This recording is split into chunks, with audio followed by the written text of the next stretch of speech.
đeo vào cho nó.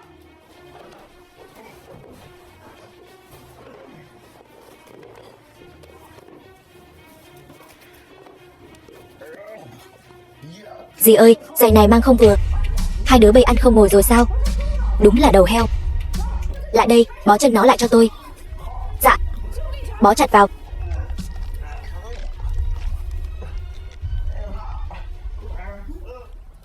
Ông chủ Đỗ đang đợi con ở trong phòng. Thật sao? Vậy tôi đi ngay.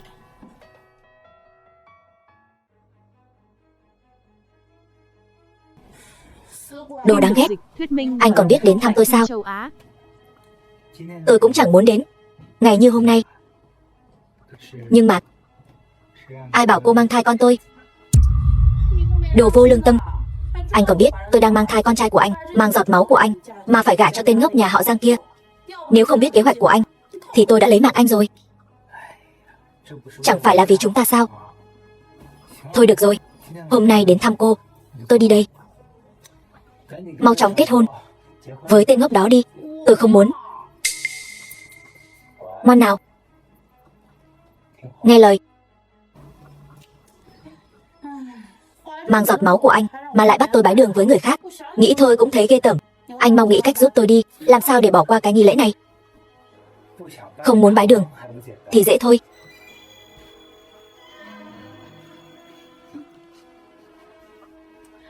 Anh được đó.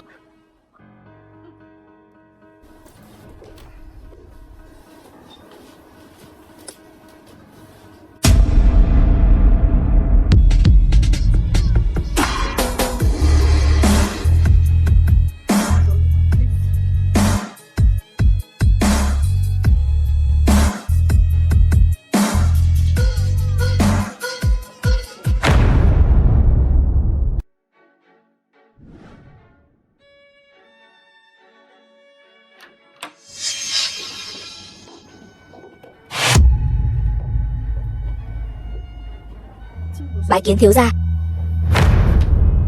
Mấy người là ai? Tôi là cháu gái nuôi của lão gia, được lão gia ủy thác đến đây. Toàn bộ di sản của lão gia sẽ được giao cho ngài. Lão gia là ai? Lão gia là ông chú của ngài. Năm xưa nhà họ Giang bị hãm hại, trước 28 tuổi mà không kết hôn thì sẽ mất mạng. Lão gia để tìm cách hóa giải đã chu du hải ngoại. Tuy đã gây dựng được cơ nghiệp đồ sộ, nhưng cũng vì cách hóa giải đó mà không có con nối dõi. Vì vậy trước khi lâm chung, lão gia đã đặc biệt phái tôi đến giúp đỡ thiếu gia, để bảo toàn huyết mạch nhà họ Giang và để lại cho ngài di sản ngàn tỷ. Di sản bao nhiêu? 1.000 tỷ. Nói chính xác là 17.865 tỷ 9.234.000 chẵn. Đây là thẻ của ngài. Bên trong có 1.000 tỷ tiền mặt, số còn lại là công ty và tài sản, bất cứ lúc nào cũng có thể chuyển nhượng sang tên ngài. Cô nói khiếm khuyết huyết thống là thật sao? Thật 100%. Và dù ngài có kết hôn, tối đa chỉ có thể duy trì được tuổi thọ 10 năm. Thảo nào mẹ tôi bắt tôi phải cưới vợ. Mai là sinh nhật 28 tuổi của tôi. Ba tôi cũng mất năm 38 tuổi, đúng ngày sinh nhật. Tức là tôi chỉ sống được thêm 10 năm nữa. Cậu đừng lo quá. Nếu cậu quyết định không cần con nối dõi, tôi cũng có thể dùng bí thuật cho cậu, để cậu sống đến tuổi thọ bình thường như lão gia. Nếu không thì đúng là chỉ còn 10 năm. Nhưng cậu yên tâm, tôi nhất định sẽ trong vòng 10 năm giúp cậu tìm ra cách giải. E là hy vọng mong manh rồi. Kẻ thù năm xưa của Giang gia giờ đã biệt tích giang hồ, mà lão gia những năm nay vẫn luôn phát triển ở nước ngoài, nên muốn tìm ra bọn chúng trong nước đúng là phải tính toán lâu dài. Tôi hiểu rồi. Vậy thì tính đường dài vậy. Chuyện huyết thống đúng là phải từ từ. Nhưng mà cái Trương gia này, lũ nhà quê mùa, dám vô lễ với cậu. Mong cậu hạ lạnh, cho tôi diệt sạch cả nhà chúng nó. Không cần. Tội tôi phải chịu. Tôi phải tự mình đòi lại. Giang Phàm, sao cậu lại ở đây? Tôi đến đây tìm việc. Đừng làm mất mặt nữa. Đồ tốt nghiệp cấp 2 đến đây tìm việc. Đây chính là tập đoàn Long Đằng. Học lực yêu cầu tối thiểu cũng là nghiên cứu sinh. Tử Manh, có vài công việc không cần bằng cấp, ví dụ như bảo vệ vệ sinh chẳng hạn. Ra là cậu đến đây là muốn tìm việc trong cửa, quét dọn nhà vệ sinh. Cút ngay cho tôi, đừng làm mất mặt gia đình tôi. Tôi nói cho cậu biết, cậu với Tử Manh Tuy là vợ chồng trên danh nghĩa, nhưng việc này truyền ra ngoài thì người ta sẽ biết cô ấy gả cho một tên quét nhà vệ sinh. Thể thống gì nữa, cô ấy gả cho ai liên quan gì đến cậu? Thằng nhãi nói chuyện cho cẩn thận. Hôm nay nếu không phải ở tập đoàn Long Đằng, lão tử xử đẹp cậu. Giang Phàm, đến rồi. Xử đẹp tôi e là cậu không có năng lực đó. Bớt giận. Đây là tập đoàn Long Đằng, không phải công ty của cậu. Không được. Hôm nay cục tức này tôi nuốt không trôi. Cô lập tức gọi điện cho Đại Long, kêu hắn mang vài người đến đây. Hôm nay lão tử muốn phế thằng nhãi này một chân. Chỉ phế một chân thôi sao? Tôi thấy hai chân cũng phải đánh gãy, cho nó khỏi chạy lung tung được nữa. Đi tìm việc quét dọn nhà vệ sinh, làm mất mặt tôi. Được, vậy thì đánh gãy hai chân. Đến lúc đó hắn không nhúc nhích được. Chúng ta sẽ cắm sừng hắn ngay trước mặt hắn, xem hắn có tức đến xuất huyết não không. Đồ đáng ghét, giấu xa quá.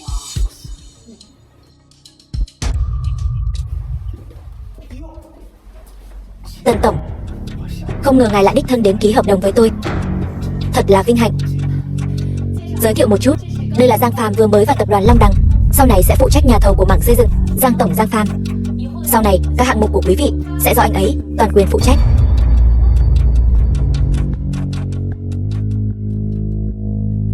Không thể nào, điều này không thể nào. Đúng vậy. Cậu, một tên tốt nghiệp cấp 2, sao có thể đến tập đoàn Long Đằng làm việc, còn trở thành Giang tổng nữa chứ? Lại lừa người nữa phải không? Bắt đầu tìm người diễn kịch với cậu rồi phải không? Diễn hay không, không quan trọng. Quan trọng là hạng mục của quý vị bây giờ do tôi toàn quyền phụ trách. Hiền đệ. Không, Giang tổng, mình là người cùng một nhà cả mà. Người một nhà không nhận ra nhau sao? Trước đó là tôi không đúng, mong ngài lượng thứ cho tôi. Mưu toan hối lộ bên A, có thể trực tiếp hủy bỏ tư cách hợp tác đấy. Đây không tính là hối lộ, đây là một chút tâm ý của tôi. Giá trị không quá 100 đồng, không cấu thành tội hối lộ. Mày đang sỉ nhục ai đó. Giá trị không quá 100 đồng, mày cũng dám tặng. Mày coi thường tao, hay là coi thường cả tập đoàn Long Đằng? Giang Phàm đồ đê tiện, mày dám đánh Đỗ tổng phải không? Mày tin hay không, khi chúng tao về làng, từ trên người mày và mẹ mày, tao sẽ đòi lại gấp trăm lần. Láo sự. Ở đây có phần mày lên tiếng sao? Đỗ Quảng Thông, mày đánh tao, tao đánh chính là mày.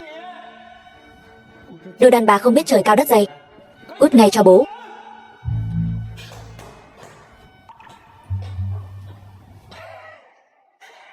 Giang tổng, chúng ta đừng chấp nhặt với loại đàn bà này, được không?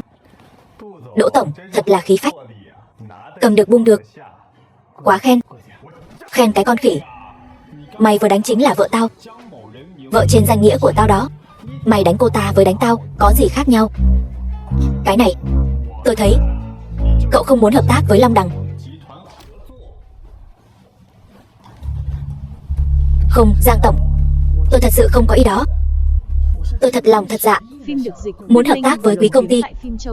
Ngài xem, hôm nay tôi đã mang theo con dấu, chỉ cần ngài gật đầu, tôi sẽ đóng dấu ngay lập tức.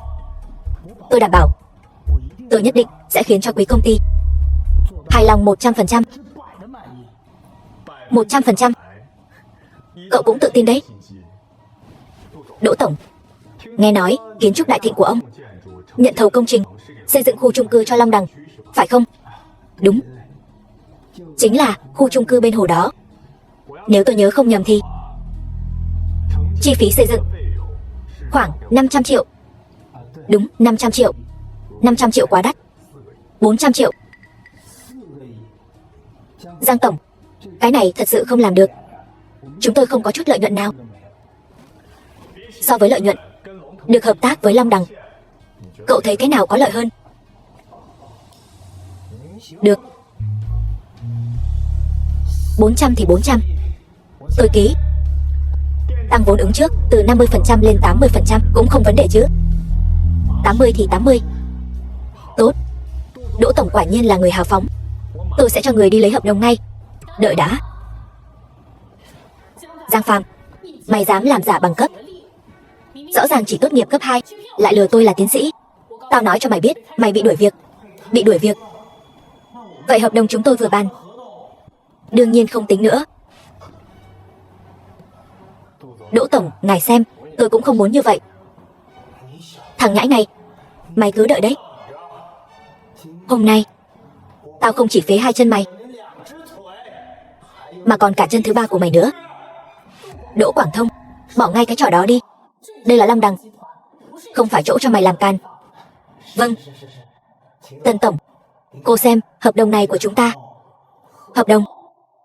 Cậu còn mặt mũi nào nói với tôi về hợp đồng nữa? Vừa rồi tôi quay lại cũng nghe thấy. Dự án 500 triệu, cậu lại chỉ đưa có 400. Cậu coi tập đoàn Long Đằng chúng tôi là kẻ ngu ngốc sao? Tuyệt đối không có. Trời đất chứng giám. Không có. Dự án này sau khi được phía tôi tính toán nhiều mặt, ít nhất cũng cần 420 mới có thể hoàn thành. Nếu cậu làm với 400, vậy chỉ có thể là ăn bớt vật liệu. Đối với bên cậu, tập đoàn Long Đằng chúng tôi nhất quyết không hợp tác. Tân tổng.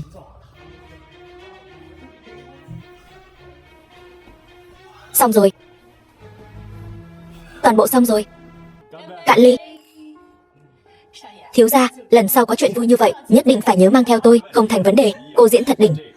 Sao có thể so với ngài? Tôi thấy lúc đó ngài tát Đỗ Quảng Thông mấy cái, hắn ta không dám hé răng, chỉ biết cười trừ. Tôi suýt nữa thì cười thành tiếng. Nếu cô dám cười thành tiếng, làm hỏng kịch bản của thiếu gia, xem tôi xử lý cô thế nào. Ông chủ, cậu dẫn tôi đến lớp bồi dưỡng diễn xuất, học hỏi một chút. Nếu lần sau lại diễn cùng thiếu gia, tôi lỡ miệng thì sao? Cô mơ tưởng hão huyền, còn muốn làm việc không? Thiếu gia, kỳ thực không cần thiết phải tốn công như vậy. Chỉ cần một câu nói của ngài, tôi bảo đảm trong vòng 3 ngày khiến công ty của Đỗ Quảng Thông phá sản, khiến bản thân hắn ta khuynh ra bại sản. Tôi đã nói rồi, hắn làm nhục tôi thì cũng thôi, dám làm nhục mẫu thân tôi phải đích thân khiến bọn họ trả giá.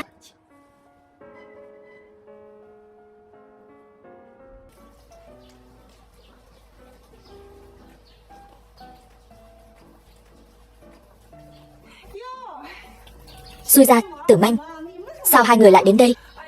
Chị này, dù sao chúng ta cũng là xui ra mà. Tôi đến chơi thôi, chuyện thường thôi mà. Chuyện thường, không còn gì thường hơn. Nhanh, mời vào nhà. Không cần đâu, nói chuyện ở sân là được rồi. Tử Manh cô đây là... Tôi nói thẳng luôn. Nghe nói, nhà họ Giang các cô có cái vòng ngọc gia truyền. Giờ tôi và Giang Phàm đã kết hôn rồi, thì cái vòng đó có phải nên truyền cho tôi không? Tử Manh, nhà chúng tôi đúng là có món đồ đó, nhưng quy củ là con dâu sinh con rồi mới được truyền lại. Quy củ gì chứ? Tôi hỏi cô, có đưa thứ đó cho tôi không? Bây giờ không được. Cô nên suy nghĩ cho kỹ. Nếu không đưa thứ này cho tôi sẽ không vui. Mà nếu tôi không vui, thì biết đâu ngày mai tôi và Giang Phàm này sẽ ly hôn đấy. Cái gì? Ly hôn? Đúng, tôi thấy rồi. Cái thằng Giang Phàm này, nó đúng là đồ bỏ đi. Tử Manh nhà chúng tôi là đóa hoa thơm cắm bãi phân châu. Xui ra, Tử Manh và Giang Phàm mới cưới được mấy ngày. Đúng vậy, chính vì mới cưới mấy ngày nên mới dễ ly hôn. Nếu lâu rồi có con rồi, lúc đó chúng tôi chẳng phải quỳ xuống cầu xin cô sao? Mẹ, đừng nói nhảm với bà ta nữa. Tôi hỏi lần cuối, là đưa đồ hay là ly hôn? Ly hôn. Lúc trước đúng là mù mắt rồi, mới cưới phải loại đàn bà như cô. Mới cưới được có mấy ngày mà cô đã công khai tập kè với thằng khác. Hôm nay cô không nói ly hôn thì tôi cũng phải nói. Giang Phàm, anh vu khống. Tử Manh nhà chúng tôi là người đàng hoàng, con gái trong trắng, anh dám bôi nhọ cô ấy? Tôi bôi nhọ cô ta sao? Bà cũng không vào thành dò hỏi xem cô ta đã làm những chuyện gì. Vào thành dò hỏi? Thành phố này lớn như vậy, cậu tưởng như chỗ nhỏ, truyền 2 câu miệng lưỡi người người đều biết sao? Giang Phàm, tôi cảnh cáo cậu, đừng nói bậy bạ. Nói bậy bạ? Cô nói xem, trước đó cô đi với Đỗ Quảng Thông, 2 người cùng đến tập đoàn Long Đằng là để làm gì? Nói không ra được chứ gì? Tôi nói cho cô biết, cô mau ký nó cho tôi không muốn nói nhảm với cô. Con trai Tử Manh thật sự. Mau ký tên cho tôi nói cho cô biết, đừng làm bẩn sân nhà họ Giang chúng tôi. Nhà họ Giang các người đã tan hoang thành cái dạng này rồi, còn phải chê người tôi bẩn sao? Giang gia kia, cô muốn đuổi chúng tôi đi sao? Tôi không đuổi các người đi, còn giữ các người ở lại ăn cơm hay sao? Các người làm ra chuyện mất mặt như vậy, còn muốn tôi xem các người là khách quý? Mơ đi. Cô quá đáng rồi, quá đáng. Tôi còn cho cô xem cái gì là quá đáng. Thưa đồng bào thân mến, bà con cô bác ơi, mau đến xem nhà Trương họ kìa. Nhà họ Giang kia, cô đừng làm chuyện tuyệt tình như vậy. Cẩn thận tôi, cháu cùng rước dậu với cô. Cháu cùng rước dậu. Cô muốn làm gì? Tôi nói cho cô biết. Khi đó, Giang Quốc Thái qua đời, không có chỗ mai táng, là mượn đất nhà họ Trương chúng tôi. Cô hôm nay dám ở đây nói hưu nói vượt, tôi sẽ thu hồi mảnh đất này lại. Cô dám? Có gì không dám. Chỉ cô được quá đáng, còn tôi thì lại không sao. La lên, cứ tiếp tục la lên. Tôi không tin, tôi chỉ không được cô. Mẹ, rốt cuộc chuyện này là sao? Lúc ba con mất, chúng ta đúng là đã mượn mảnh đất nhà họ Trương. Chuyện này con hẳn là biết chứ. Nơi đó rất quan trọng, nhất định không được động vào, liên quan đến huyết mạch. Sao? Bây giờ còn rảnh rỗi nói chuyện riêng? Tôi nói lại với cậu một lần nữa, bây giờ ly hôn hay không là do Tử Manh chúng tôi quyết định. Bây giờ chưa vội ly hôn đâu, nhưng chiếc vòng đó tôi hôm nay nhất định phải lấy được. Đưa hay không đưa? Vòng có thể đưa cho các người, nhưng các người nhất định phải viết giấy bảo đảm. Bảo đảm cái gì? Bảo đảm trong vòng 10 năm mảnh đất đó cho chúng tôi sử dụng, sau này không được nhắc lại chuyện thu hồi, chỉ cần lấy vòng lại. Những chuyện này đều dễ nói. Được, tôi lấy cho cô.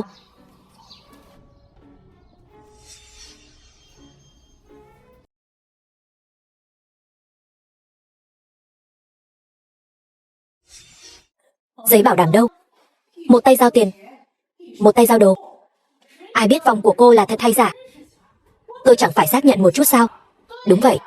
Nhỡ đâu cô lôi đồ giả ra lừa gạt chúng tôi, vậy phải làm sao?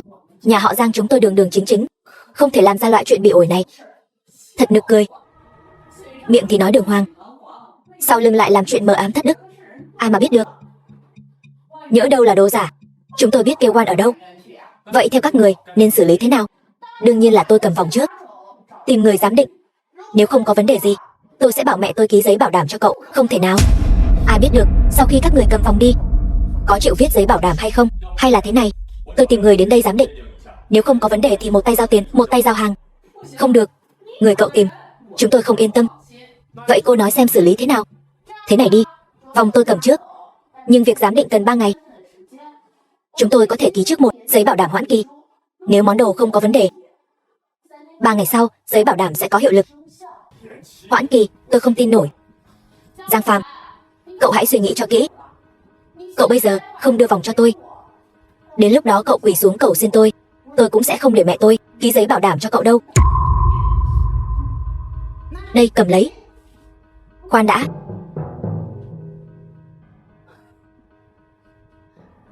Bà già, bà quỳ xuống cho tôi. Trương Tử Manh cô có ý gì? Tôi có ý gì sao? Ý trên mặt chữ thôi. Cậu không hiểu tiếng người sao? Đó là tiếng người sao?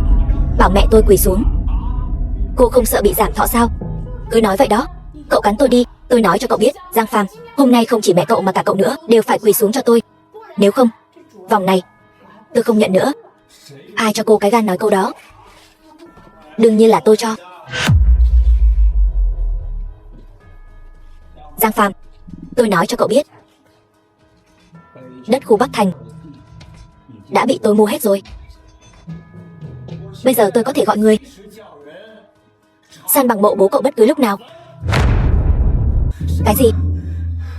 Đó không phải đất nhà họ Trương sao? Sao lại bị cậu mua được? Đúng vậy, tôi đã bán mảnh đất núi của nhà họ Trương chúng tôi cho Đỗ tổng. Cậu ta đã trả bằng tiền tươi thóc thật đó. Giang Phàm, tôi đã nói với cậu rồi, người đắc tội với tôi nhất định phải trả giá. Lúc trước ở tập đoàn Long Đằng, cậu coi tôi như khỉ mà trêu đùa. Sao cậu không nghĩ sẽ có ngày hôm nay?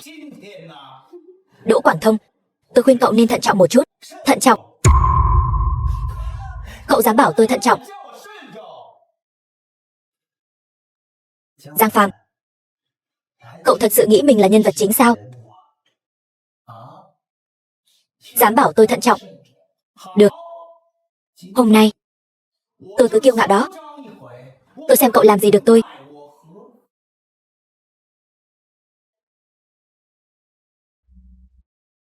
Phim được dịch, thuyết minh và lồng tiếng tại phim châu Á. Alo. Điều ngay 2 máy xúc tới đây. San bằng cho tôi. Mộ phần Giang Quốc Thái. Đừng mà.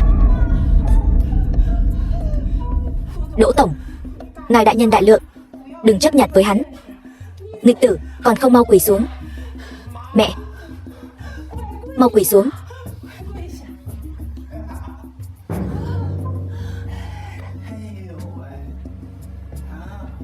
Ngoan nào.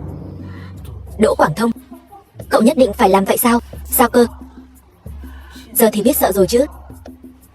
Tôi nói cho cậu biết, hôm nay tôi cứ muốn làm như vậy đấy. Cậu bắt buộc phải quỳ ngay ngắn trước mặt tôi. Hy vọng cậu có thể nhớ kỹ cảnh tượng hôm nay. Đỗ tổng, ngài xem, Giang Phàm nhà chúng tôi đã quỳ xuống cho ngài rồi. Cậu ta thật lòng biết lỗi rồi. Xin ngài hãy thu hồi mệnh lệnh. Hãy giữ lại mộ phần của cha cậu ấy. Muốn tôi giữ lại mộ phần Giang Quốc Thái không phải là không được. Ngài cứ ra điều kiện. Chỉ cần chúng tôi làm được, tuyệt đối không nói hai lời. Bà muốn tôi ra điều kiện.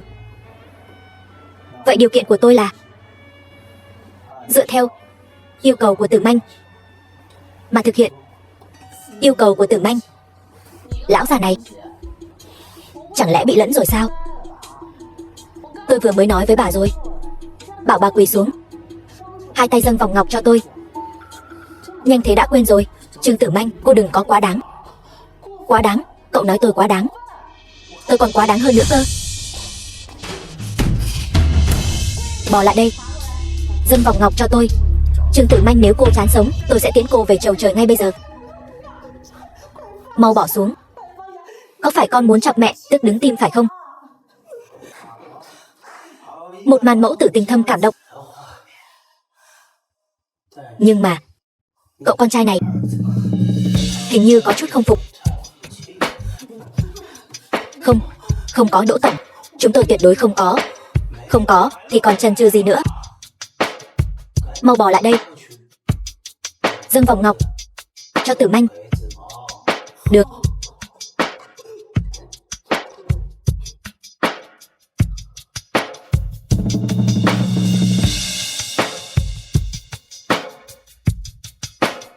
Bất kể cô dùng cách gì, tôi muốn có ngay toàn bộ quyền sở hữu mảnh đất ở Bắc Thành. Tôi sẽ đi làm ngay.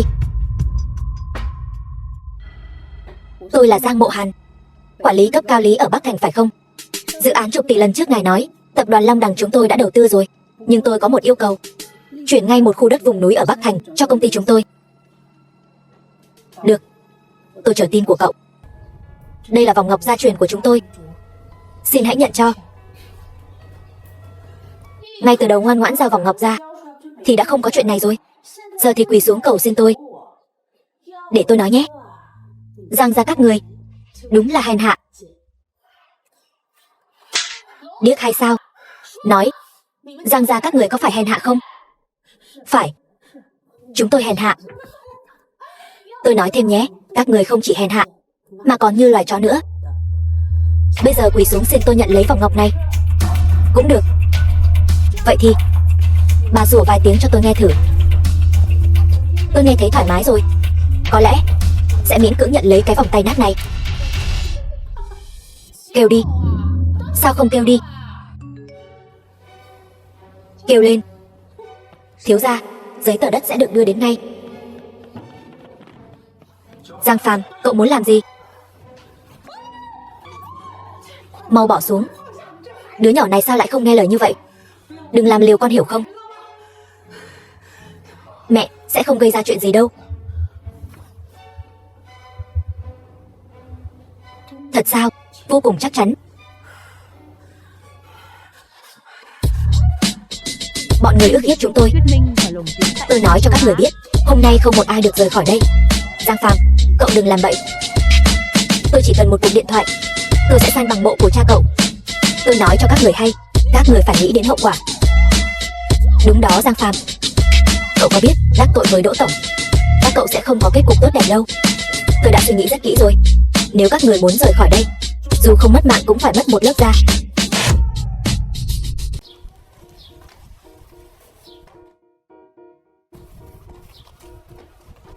Giang Phàm, đến nói chuyện một chút.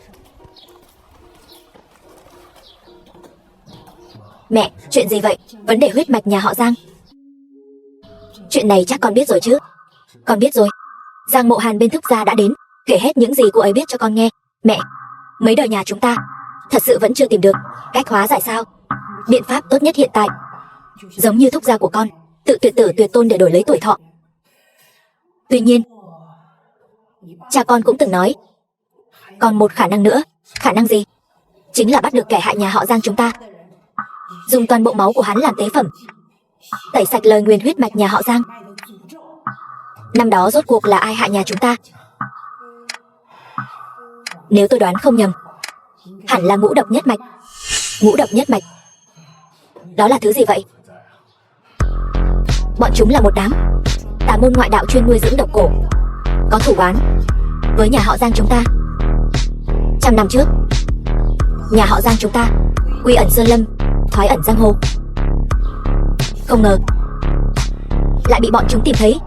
Nhưng còn bọn chúng thì sao? Bọn chúng ở đâu? Bọn chúng trong xã hội hiện nay rất khác với trước đây. Bọn chúng bây giờ chia 5 xẻ 7, đã ẩn náu rồi. Không có một chút dấu vết nào sao? Cũng không hẳn. 12 năm trước, cha của con đã phát hiện ra dấu vết ở nhà họ Đỗ. Nhà họ Đỗ? Nhà họ Đỗ nào? Ngoài kiến trúc Đại Thịnh, địa phương này còn có nhà họ Đỗ nào nữa? Đỗ Quảng Thông. Thật là trùng hợp. Chuyện gì vậy? Tại sao lại tuyên bố phá sản? Nói đi chứ. Đỗ Quảng Thông, đừng giả vờ với tôi. Công ty anh phá sản rồi tôi phải làm sao? Con cái phải làm sao? Đừng làm phiền tôi. Bây giờ tôi còn lo thân mình chưa xong, còn lo cho cô với con được sao? Đồ vô lương tâm, trong bụng tôi mang thai con của anh lại muốn mặc kệ sao? Uổng công tôi tốn bao tâm tư giúp anh dò la tin tức lật ngược tình thế. Lật ngược? Đừng có mơ.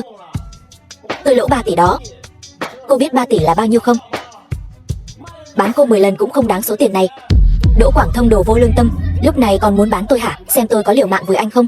Thả tôi ra. Tin tôi đánh cô không? Được, đánh đi. Hôm nay không đánh thì anh là đồ hèn. Tốt nhất đánh luôn cả con anh. Đừng có làm loạn ở đây. Nói, tìm tôi có việc gì? Tôi dò la được tin tức rồi. Có một mã cổ phiếu sắp tăng mạnh. Đây chính là cơ hội lật ngược tình thế của anh. Cô có tin nội bộ gì chứ? E là cô còn chẳng biết cổ phiếu thao tác như thế nào đâu nhỉ? Anh đừng có coi thường người khác. Cô theo tôi bao nhiêu năm rồi? Cô là loại người gì tôi còn không biết sao? Đừng vòng vo nữa. Nói, cô lấy tin nội bộ này ở đâu ra? Tiểu Tuyết, Trung Tuyết Nhi đó. Cô ấy học cao học ngành tài chính, hiện tại đang làm ở phòng tài chính của tập đoàn Long Đằng. Phòng tài chính tập đoàn Long Đằng. Cưng ơi, mau nói xem, là mã cổ phiếu nào?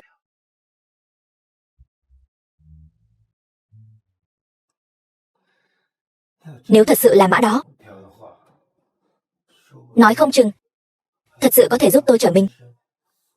Vấn đề là bây giờ anh còn tiền không? Đừng có coi thường người khác. Lạc đà gầy còn hơn ngựa béo. Cô mau đi tìm cô em gái đó đi, dò la kỹ càng cho tôi. Tin tức lần này tôi nhất định phải chính xác không sai sót. Sau khi lật ngược tình thế, mua cho tôi cái túi hiệu đó. Túi xách thì tính là gì? Nếu thật sự kiếm được tiền, tôi mua xe mua nhà cho cô. Nhất ngôn cửu đỉnh. Sao không nỡ bán sao? Nói nhảm. Tôi cả đời này chỉ tích cóp được từng này đô, thế là bán hết sạch rồi. Nếu là cô có nỡ không? Thôi, đừng giận nữa mà. Chúng ta chỉ là tạm thời thôi mà. Đợi khi nào chúng ta có tiền rồi, mua lại là được chứ gì. Cô nói chuyện thì dễ lắm. Không phải đồ của mình, nên vứt đi đâu cũng chẳng tiếc phải không? Tôi nào có. Vậy chúng ta còn bán không? Bán.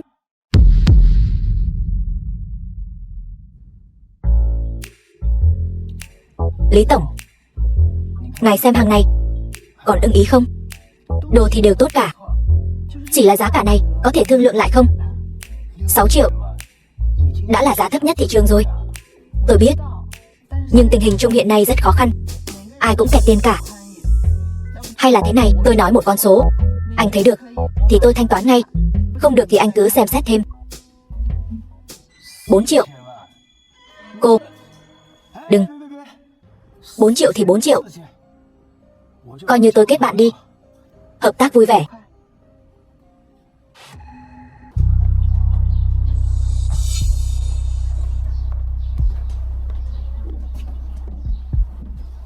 Thiếu gia, mọi việc đã xong xuôi. 4 triệu.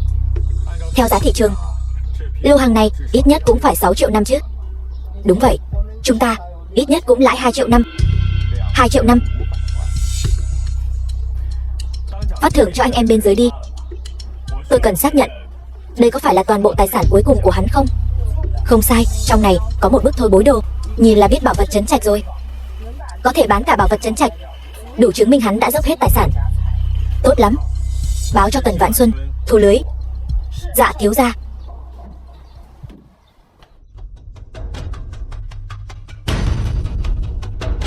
Có động tĩnh gì không?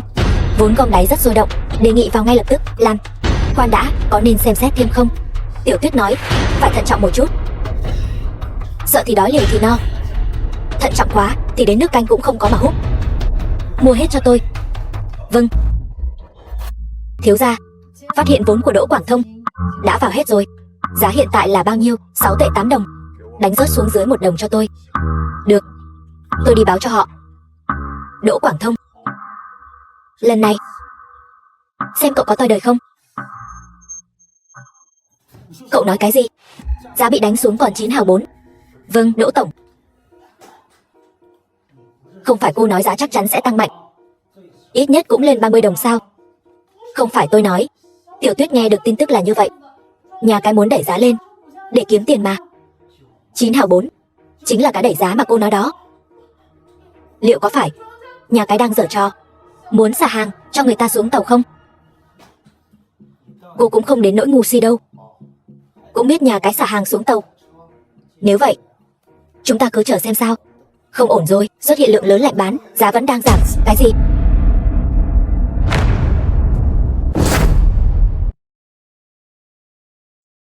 Đừng uống nữa, bọn mình chưa chắc đã thua đâu. Cô biết cái dám gì? 1 hào. Từ 6 tệ 8 đánh xuống còn 1 hào. Nhà cái này quá tàn nhẫn. Giá đó có đánh xuống thấp nữa, cuối cùng cũng phải nâng lên thôi. Đừng ngây thơ nữa. Loại thao tác của bọn họ chính là muốn đánh giá xuống dưới đáy. Chẳng lẽ là tập đoàn Long Đằng đang nhắm vào chúng ta? Có phải đang nhắm vào tôi không? Tôi không biết. Dù sao, chúng ta bị người ta coi như giao hẹn mà cắt. Vậy bây giờ chúng ta phải làm sao? Tôi biết làm sao được thì tôi đã không ở đây uống rượu rồi. Cậu chưa từng nghĩ tới đi tìm những người đó sao? Ý cô là bọn họ? Không được, không được. Mỗi lần gặp bọn họ tôi đều khó chịu. Khó chịu hơn việc cậu không có tiền sao?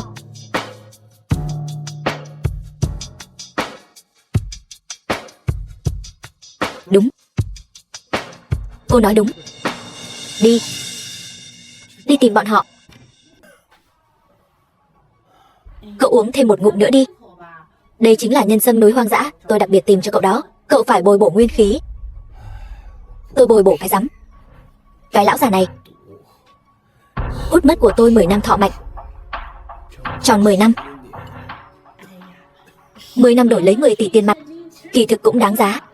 Tôi nói thay bằng tôi đi. Bọn họ còn nói tôi không đáng giá số tiền đó, chỉ bằng lòng cho tôi 50 triệu thôi. Cô còn muốn so với tôi sao? Sao cô không tự đi nộp mạng đi? Cậu đừng giận nữa. Cậu nghĩ xem, chúng ta bây giờ có số tiền này, chúng ta có thể vùng lên lại. Đến lúc đó những kẻ đã làm nhục chúng ta sẽ bị tôi đạp dưới chân. Nghĩ thôi cũng thấy sướng. Cô tưởng đang viết tiểu thuyết sao? Còn mơ tưởng nghịch tập phải không? Chúng ta phải đối mặt là tập đoàn Long Đằng. Đó là một con quái vật khổng lồ, trị giá hàng vạn tỷ. Thì chúng ta cũng không kém cạnh. Bọn họ đã nói, kỹ thuật Vinh Thiên sẽ toàn lực ủng hộ chúng ta. Kỹ thuật Vinh Thiên chính là tập đoàn khổng lồ trải dài nhiều quốc gia. So với tập đoàn Long Đằng, chỉ mạnh hơn chứ không kém. Vậy cũng không tệ. Mau cho lão tử uống thuốc. Phải nhanh chóng khỏe lại, lấy mạng bọn chúng. Cậu thật sự phải nhanh chóng khỏe lại. Tôi nghe nói, 1 tuần sau, tập đoàn Long Đằng sẽ tổ chức yến tiệc, công bố sáp nhập Kiến Trúc Đại Thịnh. Đến lúc đó, chúng ta phải đến đó và bắt bọn chúng. Đúng. Tài sản của tôi, không phải ai muốn lấy là lấy được. Thiếu gia, điện thoại đã chuẩn bị xong. Tôi đã cho người chuẩn bị xe, hộ tống ngài đi. Đỗ Quảng Thông đã đến chưa? Đến rồi. Hơn nữa là với thân phận phó tổng của kỹ thuật Vinh Thiên, đến đây lấy thiệp mời. Kỹ thuật Vinh Thiên, ngũ độc nhất mạch này tuy quy ẩn nhiều năm, nhưng lại không cắt đứt liên lạc với thế tục. Lén lút tạo ra một công ty lớn như vậy, thực lực của bọn họ không thể xem thường. Vì vậy tôi cho người hộ tống ngài đi trước. Không cần. Thân phận hiện tại của tôi vẫn chưa bị bại lộ, bọn họ hẳn là sẽ không để ý. Một nhân vật nhỏ bé như tôi, ngược lại, nếu phô trương hộ tống sẽ càng thêm nguy hiểm. Cô đi trước đi, chút nữa tôi tự mình đến. Thế nhưng, không nhưng gì cả. Làm theo lời tôi. Vâng.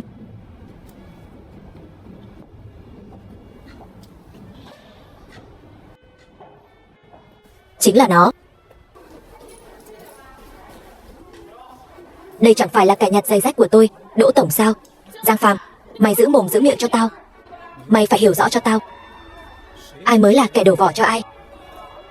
Lúc tao lên giường với cô ta, mày còn đang cầu hôn cô ta đấy. Phải rồi, cô ta có đàn ông. Cô ta ở cùng mày, chẳng phải là giật đồ thừa thì là gì? Chán sống. Trước đây tao từng làm bảo vệ đấy. Động thủ với tao thì mày mới chán sống. Thằng bảo vệ thối tha, dám đánh khách mời của yến tiệc. Ai cho cậu cái gan hùm? Tin hay không tôi cho cậu mất việc. Các ngươi đừng tưởng Kiến Trúc Đại Thịnh vẫn là thiên hạ của các ngươi. Cho dù tôi không quản Kiến Trúc Đại Thịnh nữa, thì cũng không phải loại bảo vệ quèn như cậu, có thể tùy tiện đắc tội. Giang Phàm, cậu cứ chờ khiếu nại của tôi đi. Khiếu nại? Tới đi, ai sợ ai, cứ việc tới. Cậu tưởng thân phận ngoại lai như cậu thì có bao nhiêu trọng lượng? Được. Rất tốt, cậu cứ đợi đấy. Trần Thiết, cậu mau ra đây cho tôi. Tôi bị đánh ngay trước cửa tiệc công ty cậu. Đỗ tổng, chuyện gì vậy? Là hắn ta, bảo vệ của Kiến Trúc Đại Thịnh. Ai cho mi cái gan đó? Dám đánh khách quý của chúng ta. Từ giờ trở đi, cậu bị sa thải. Dọn đồ cút xéo. Khoan đã. Sa thải hắn ta? Nào có chuyện dễ dàng vậy.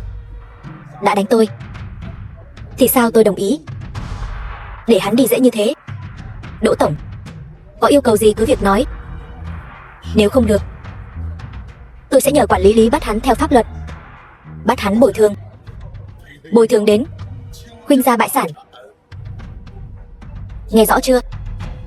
Đây chính là kết cục của việc đắc tội với tôi. Tôi nói cho cậu biết, tôi có thể không cần bồi thường, nhưng cậu phải xin lỗi tôi. Quỳ xuống. Giữa ban ngày ban mặt, cậu chưa tỉnh ngủ sao?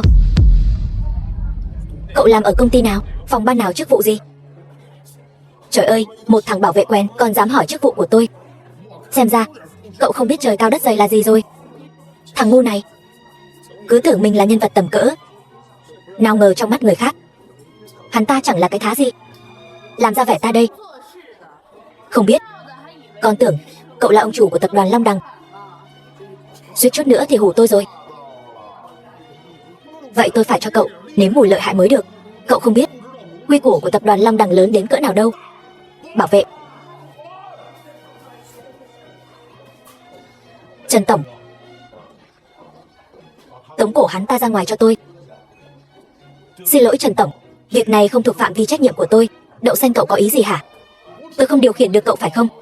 Xin lỗi Trần tổng, trách nhiệm công ty giao cho tôi là phụ trách dự án an ninh bên ngoài. Chuyện trong sảnh tiệc không thuộc quyền quản lý của tôi. Vậy thì cậu mau gọi người phụ trách sảnh tiệc đến đây cho tôi. Xin lỗi, tôi không biết ai phụ trách sảnh tiệc. Cậu không biết, vậy tôi gọi bảo vệ. Cậu đến đây làm gì? Cút xéo. Xin lỗi Trần tổng, tôi không biết. Tao cho mày một bạt tay. Biết tao từng làm gì không hả? Khi tao ra quyền, kết cục của mày chỉ có 2 chữ: nằm xuống.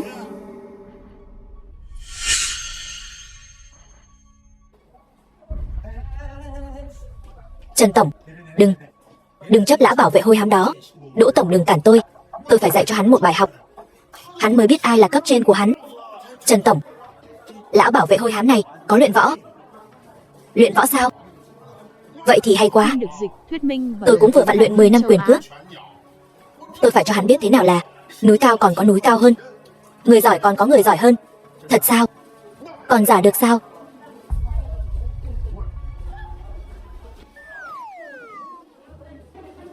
Đồng chí nhỏ, đừng căng thẳng. Cậu rất có tiền đồ đấy. Cái người kia, gọi bảo vệ phụ trách sảnh tiệc đến đây cho tôi. Không cần tìm nữa. Bảo vệ phụ trách sảnh tiệc là tôi, là cậu. Sao vậy? Không tin? Bây giờ tin hay không thì có liên quan gì? Cậu đã bị sa thải rồi. Trần tổng, nhanh chóng điều 2 người đến đây, đuổi cổ chúng nó đi cho tôi. Đúng vậy. Nhìn thấy nó là thấy ghê tởm, ảnh hưởng tâm trạng. 2 vị yên tâm, chuyện này cứ giao cho tôi.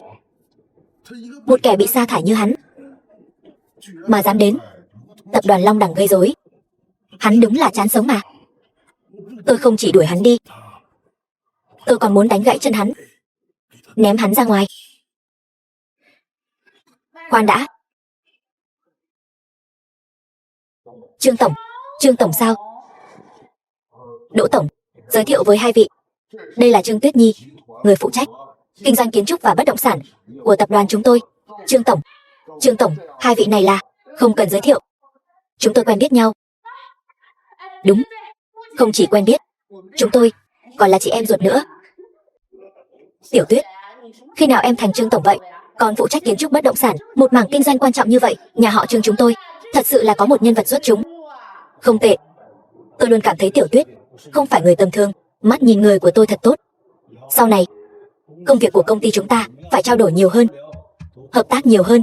Đúng vậy, tôi sẽ ly hôn ngay với tên khốn Giang Phàm đó. Đỗ tổng, sắp sửa trở thành anh rể mới của em rồi.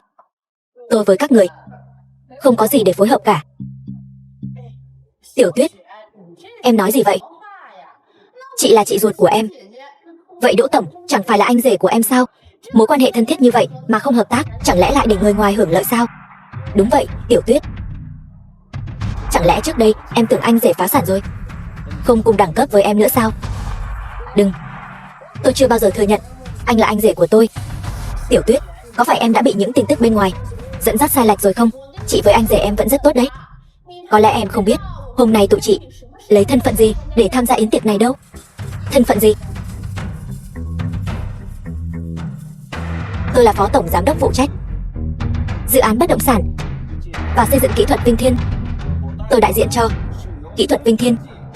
Phải đấy, chúng tôi là đại diện của kỹ thuật Vinh Thiên, không như hạng người nào đó lăn lộn mãi cũng chỉ là tên bảo vệ quen, cả đời nghèo hèn. Các người thật sự là người của kỹ thuật Vinh Thiên sao? Còn giả được nữa sao? Đây là danh thiếp của tôi. Tôi tin rằng sau này chúng ta sẽ có rất nhiều cơ hội hợp tác. Thất kính rồi, người nhà với nhau không cần khách sáo vậy đâu. Tiểu Tuyết, bây giờ em đã có chức vụ cao như vậy rồi, thì chuyện của chị em phải giúp chị làm chủ chứ. Chuyện gì mà phải để em làm chủ vậy chị? Trương tổng chính là tên bảo vệ hôi hám này. Hắn ta không chỉ đánh khách quý của chúng ta mà còn không nghe theo chỉ thị, hoàn toàn không coi quy định của công ty ra gì. Tôi đã sa thải hắn ta rồi, vậy mà hắn ta vẫn còn ở đây vênh váo. Ngài nhất định phải cho hắn ta một bài học. Anh sa thải hắn ta rồi sao? Đúng vậy.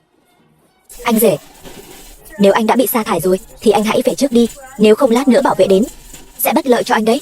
Được, nếu em đã nói vậy rồi thì tôi đi trước vậy. Khoan đã. Tiểu Tuyết, em cứ để hắn ta đi dễ dàng như vậy sao? Vậy thì sao chứ? Muốn đi cũng được, nhưng trước khi đi hắn ta phải quỳ xuống vì hành vi vừa rồi của mình mà xin lỗi. Đúng, Hôm nay hắn ta phải quỳ xuống xin lỗi. Nếu không, chuyện này chưa xong đâu. Tôi không chấp nhận chuyện này nữa là xong rồi. Mấy người đừng có được voi đòi tiên. Anh rể anh đừng nói nữa. Chị, hai người cũng đừng làm quá lên. Đây là yến tiệc do tập đoàn Long Đằng tổ chức. Làm lớn chuyện lên thì không chỉ hai người mất mặt, mà tôi cũng khó ăn nói lắm. Trương tổng nói đúng đấy, Đỗ tổng ngài thấy sao? Không được. Hôm nay hắn ta phải quỳ xuống xin lỗi. Chính vì ở đây đông người nên hắn ta mới càng phải quỳ xuống xin lỗi. Hắn ta dám ra tay trước mặt mọi người thì phải trả giá cho hành động của mình. Muốn tôi quỳ xuống xin lỗi các người sao? Mơ đi. Bây giờ mày còn dám cứng đầu với tao sao? Sợ là mày không biết hậu quả sẽ như thế nào đâu. Giang Phàm, mày đừng quên mẹ mày đang hấp hối, còn đang chờ mẹ tao tiếp máu đấy. Nếu mày muốn bà ta sớm xuống mồ thì tao cũng rất sẵn lòng giúp đỡ. Đúng vậy, mẹ mày cần là nhóm máu gấu trúc hiếm có. Không tiếp máu cho bà ta thì mày cứ chờ mà chịu tăng đi. Các người, máu gấu trúc. Trùng hợp vậy sao? Tôi cũng là nhóm máu gấu trúc. Cái gì? Cô thật sự là nhóm máu gấu trúc sao? Đúng vậy, tôi là nhóm máu gấu trúc. Trước đây khi vào tập đoàn Long Đằng, tôi đã làm kiểm tra sức khỏe, nhưng mà báo cáo kiểm tra của tôi vẫn chưa nộp, cho nên mọi người vẫn chưa biết. Vậy cô có đồng ý truyền máu cho mẹ tôi không? Không được. Tôi đồng ý. Tôi nghĩ hiến máu tốt cho sức khỏe, chỉ cần không vượt quá lượng cho phép là được. Tuyệt quá. Tiểu Tuyết, em không thể đồng ý với hắn ta. Cái việc hiến máu này phải cách nhau 6 tháng mới được. Mẹ của hắn ta mỗi tháng đều phải truyền một lần, tức là mỗi tháng đều hiến máu. Ai mà chịu nổi chứ? Không sao đâu, sẽ không hại đến sức khỏe của cô. Tôi đã liên lạc với cơ quan cung cấp máu trên toàn thế giới, họ đã đồng ý với tôi 2 tháng sau sẽ cung cấp cho tôi một lượng máu gấu trúc nhất định. Vậy thì tôi càng không có vấn đề gì rồi. Không được, tôi không đồng ý. Tiểu Tuyết còn trẻ người non dạ, tôi là chị, phải thay con bé quyết định. Chúng tôi sẽ không hiến một giọt máu nào. Mày muốn ăn đòn phải không? Ngay cả mẹ chồng trên danh nghĩa mà mày cũng không quan tâm, lại đi giúp người ngoài. Mày có còn chút liêm sỉ nào không? Anh đánh tôi. Tôi đại diện cho kỹ thuật Vinh Thiên. Anh đánh tôi, tức là đánh vào mặt kỹ thuật Vinh Thiên. Anh có biết anh phải gánh chịu hậu quả gì không? Người của Long Đằng đâu? Mất hết rồi sao? Người quản lý ra đây cho tôi. Không cần gọi nữa, tôi là người phụ trách ở đây. Vậy em còn không mau xử lý hắn ta cho tôi. Trương Tuyết Nhi, em đừng có banh người ngoài. Phải đó, tiền học phí cho em học lên thạc sĩ bao nhiêu năm nay đều là tôi cho em. Nếu không có chúng tôi, em có thể tốt nghiệp thuận lợi, em có thể vào Long Đằng, có thể ngồi được ở vị trí này sao? Trương Tuyết Nhi, uống nước nhớ nguồn, đừng có vong ân bội nghĩa. Chuyện này tôi thật sự nên cảm ơn hai người, nhưng tôi làm việc phải trái rõ ràng. Bây giờ hai người làm ầm ĩ như vậy đã ảnh hưởng đến buổi tiệc của công ty chúng tôi rồi. Được lắm, tốt lắm. Trương Tuyết Nhi, đồ vong ân bội nghĩa, uổng công. Tôi cho các người điều kiện tốt như vậy. Được, nếu đã vậy thì cô hãy trả lại hết cho tôi những thứ ăn uống ở mặc, tất cả bao nhiêu nôn hết ra đây. Hai người nhất định phải làm như vậy sao? Cô bất nhân thì tôi bất nghĩa. Được, tôi đưa.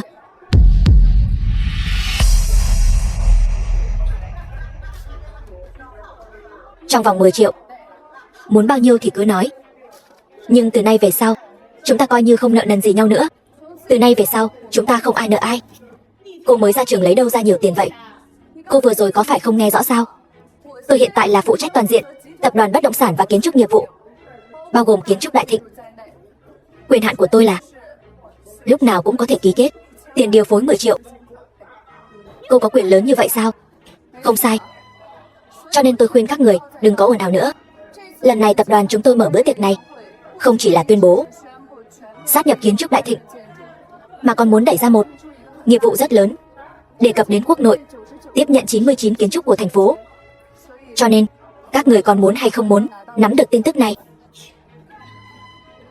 Đừng tưởng cô nói cho tôi những thứ này tôi sẽ quên đi ý nghĩa ban đầu của tôi. Cô cũng đừng quên, tôi là đại diện kỹ thuật Vinh Thiên. Đúng, kỹ thuật Vinh Thiên tuyệt đối không thiếu những dạng tin tức này đâu. Được thôi, nếu như vậy tôi cũng không có gì để nói. Bảo vệ, tiễn khách. Không cần tiễn, chúng tôi tự đi.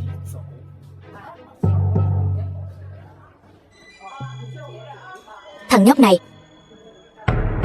đừng để tôi nhìn thấy cậu ở trước cửa bữa tiệc. Nếu không, tao sẽ bẻ gãy hai chân mày. Việc tốt thế này, tôi không thể bỏ lỡ. Đi thôi. Vậy thì cứ chờ xem. Hôm nay tôi có thể không quay lại. Thằng nhãi, mày còn chẳng hiểu tình hình gì cả. Và lồng tiếng tại phim châu Á. Mày đã bị sa thải khỏi tập đoàn Long Đằng. Bữa tiệc sắp bắt đầu rồi. Chỉ là xem họ có sa thải mày hay không thôi. Mày nghĩ trốn ở đây là thoát được sao? Mơ tiếp đi. Nếu tôi chưa bị sa thải thì sao? Mày đã bị sa thải rồi. Tôi là giám đốc hành chính, cấp trên trực tiếp của mày. Lời của tôi với mày là thánh chỉ. Dọn đồ rồi cút đi. Hỗn láo. Từ bao giờ lời của một giám đốc hành chính lại trở thành thánh chỉ trong tập đoàn Long Đằng? Tần tổng, tôi đang nói về tên bảo vệ hôi hám này. Tên bảo vệ hôi hám, anh ta là giám đốc an ninh mới được bổ nhiệm của tập đoàn, cùng cấp bậc với ông. Ai cho ông quyền sa thải một người cùng cấp bậc với mình? Giám đốc an ninh? Không thể nào. Sao anh ta có thể là giám đốc an ninh được? Yêu cầu tối thiểu của tập đoàn Long Đằng là bằng sau đại học. Hắn ta chỉ là một kẻ bỏ học cấp 2, làm sao hắn ta có thể là giám đốc an ninh được? Tần tổng, đừng nói dối để bao che cho người của mình. Tôi có thể kiểm tra, tôi có thể tìm hiểu. Đỗ tổng, tập đoàn Long Đằng của chúng tôi không sợ điều tra. Ông còn gì để nói nữa không? Nếu không còn gì nữa, ông sẽ tiếp tục tham dự bữa tiệc hay rời đi? Dù sao thì chặn cửa ra vào cũng không hay lắm, phải không? Đi thôi.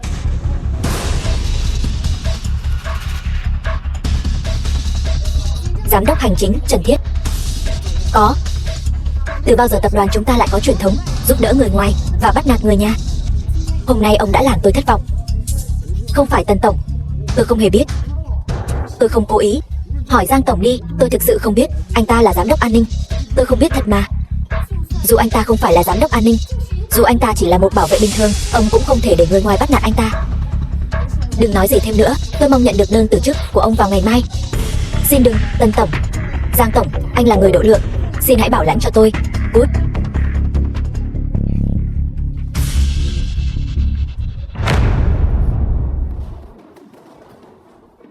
Này, đợi đã.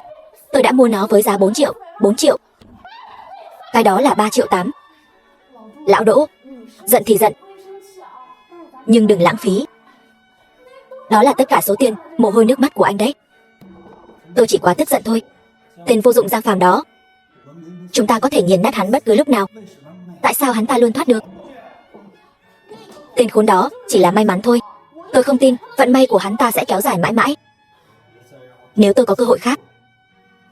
Lão Đỗ, bây giờ quan trọng nhất là giành lấy dự án tập đoàn Long Đằng. Một khi chúng ta giàu có, cái đồ khốn, chúng ta có thể làm bất cứ điều gì chúng ta muốn. Cô nói đúng. Tiền mặt là vua. Chính xác. Bên Long Đằng, tin tức đã lộ ra. Có tin đồn rằng họ đang lên kế hoạch cho một thương hiệu chuẩn hóa trên toàn quốc. Thật tham vọng, phải không? Giai đoạn 1 được dự kiến cho hơn 80 thành phố. Hơn 80 thành phố cùng một lúc. Và đó chỉ là giai đoạn 1. Có vẻ như họ đang nhắm tới tầm cao. Đúng rồi. Giai đoạn đầu và tổng quy mô của họ. Chiếc bánh này lớn cỡ nào? Giai đoạn 1 là 30 triệu. Toàn bộ dự án lên đến 300 tỷ. 300 tỷ. Đó là một số tiền khổng lồ. Chúng ta phải tìm cách để nuốt trọn nó. Tôi đã nộp hồ sơ năng lực của chúng ta. Không chỉ có mình chúng ta. Mọi công ty đủ điều kiện, có năng lực trong nước đều muốn một phần. Ép vua thì thua lệ lang. Dự án này tôi đã để mắt đến nó, và tôi sẽ không để ai khác chạm vào nó. Vậy thì tôi sẽ đi nói chuyện với những người đó. Họ nói họ sẽ hỗ trợ chúng ta từng bước. Nếu họ có thể ngăn chặn các công ty khác, cuộc đối đầu cuối cùng sẽ là giữa chúng ta và tập đoàn Đại Thịnh. Tập đoàn Đại Thịnh, đó không phải là địa bàn của Trương Tuyết Nhi sao? Có lẽ cô có thể vận dụng chút quan hệ. Ý anh là Phim được dịch, thuyết minh và lồng được. tiếng tại phim châu Á. Tôi không còn liên quan gì đến anh nữa. Tôi đang xa cơ thất thế, không ai cần tôi. Em gái tôi sẽ không bỏ mặc tôi đâu. Trong lúc khó khăn này, phải không? Thông minh đấy. Đừng buồn, mẹ ở đây. Chị, có chuyện gì vậy? Chị gái con và tên vô dụng đó chia tay rồi. Hắn ta không những không cho nó một xu, mà còn lấy hết tiền tiết kiệm của chị con, từng đồng xu cuối cùng. Mẹ đang nói đến Đỗ Quang Thông. Còn ai vào đây nữa? Và chị gái con đang mang thai con của hắn. Chị ơi, em đã nói với chị rồi, Đỗ Quang Thông không đáng tin cậy. Nhưng chị cứ khăng khăng phải ở bên hắn. Giờ thì nhìn chị xem, rối ren mà còn đau khổ nữa. Tiểu Tuyết, con đang nói gì vậy? Chị gái con đang trong tình trạng này mà con không an ủi nó, chỉ biết sát muối vào vết thương. Đó là cách một người em gái nên hành xử sao? Được rồi, con sẽ không nói gì nữa, con chỉ làm thôi, được chứ? Chị, nếu chị đã quyết định chia tay, hãy làm việc gì đó thiết thực. Em sẽ đưa chị đến bệnh viện ngay bây giờ. Và bỏ đứa bé đó đi. Từ giờ trở đi, chị sẽ chấm dứt với tên họ Đỗ đó. Con bị điên à? Nếu con không thể nói chuyện đàng hoàng thì im đi. Con nói sai sao? Sai hoàn toàn. Nhìn chị gái con kia, con không chỉ không ủng hộ mà còn mỉa mai nó. Tiểu Tuyết, giúp chị con nghĩ cách giải quyết. Mẹ muốn con nghĩ ra giải pháp nào đây? Con không muốn ở nhà nữa. Một thời gian nữa, khi bụng con to lên, con sẽ không dám ló mặt ra ngoài. Tiểu Tuyết, chị muốn làm việc ở công ty của em. Chị muốn một khởi đầu mới. Làm việc ở công ty, ý chị là Đại Thịnh, tập đoàn Đại Thịnh. Vâng. Vậy thì không được. Chị bỏ học sau khi học xong cấp 2. Hơn nữa, chị chưa từng đi làm. Chị có thể làm gì ở đó? Trương Tuyết, đồ vô tâm. Chẳng phải nó đã bỏ học vì con sao? Học phí của con, chi phí sinh hoạt của con, tất cả đều do chị gái con chu cấp. Giờ con thành công rồi, con mọc cánh rồi phải không? Con coi thường chị gái mình rồi. Tiểu Tuyết, để mẹ nói cho con biết, nếu hôm nay con không giúp thì đừng coi mẹ là mẹ con nữa. Chị không muốn một vị trí cao, thậm chí là quản lý kho, một người chạy việc vặt cũng được. Em không thể làm khó chị với việc này, phải không? Được rồi, em sẽ sắp xếp.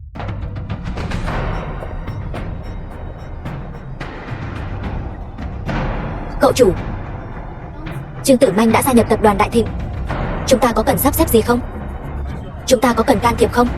Với tính cách của cô ta, chắc chắn cô ta sẽ không lên kế hoạch từ từ. Tôi cá là trong vòng 1 tuần, cô ta sẽ tìm cách để kiểm soát tập đoàn Đại Thịnh. 1 tuần? Nhanh vậy có ổn không? Không gì là không thể. Hãy nghĩ mà xem, tập đoàn Đại Thịnh đã nằm dưới sự chỉ đạo của cô, nghe theo sự dẫn dắt của Trương Tuyết. Trong tình huống này, làm sao Trương Tử Manh có thể nhịn được? Thêm vào đó, cô ta còn có ngũ độc nhất mạch hậu thuẫn phía sau. Mọi việc sẽ không chậm lại đâu. Chúng ta có cần biện pháp phòng ngừa nào không? Phòng ngừa cái gì?